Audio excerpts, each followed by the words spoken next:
सारा भारत वर्ष रे आज गरीब मध्यवित्त परिवार पिला मानक भविष्य कुआड़े कि जानी पारु ना सबु छात्र छात्री चिंतार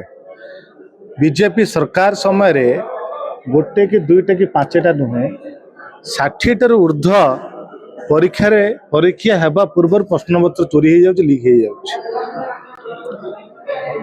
किंतु सरकार आज चिंता नहीं। नीट परीक्षा रे 21 जन छात्र छात्री माने मृत्युवरण राहुल गांधी गोटे निष्पत्ति नेले केमिति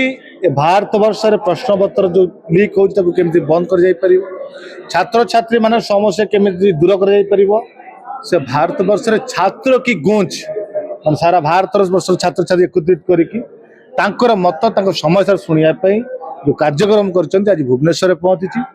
आज युवा कांग्रेस राज्य राष्ट्रीय सभापति उदय बानर्जी पहुंची आज भुवनेश्वर विभिन्न कॉलेज रो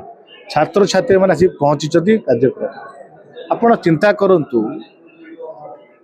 गोटे पिला निज भविष्य कैरियर दिन राति एक करी कठिन परिश्रम करुछ कि चाकरी करी भल मनुष्य भविष्य आग को बढ़ेबी किंतु आप 60टा परीक्षा रे जदि प्रश्नपत्र परीक्षा पूर्व लिखे जीव इतरे कौन जना पड़ुची गरीब मध्यवित्त परिवार पिला माने भल चाकरी करि परिबिनी कैरियर गठन करि परिबे नाही जहां बापा मां पाखरे अर्थ अधिक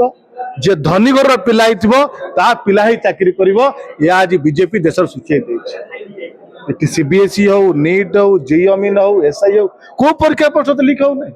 को परीक्षा त्रुटि रहू नहीं काहे कि सरकार चिंता करू ना किंतु आज ओडिशा युवा कांग्रेस निष्पत्ति नहीं जाइछि जो जाए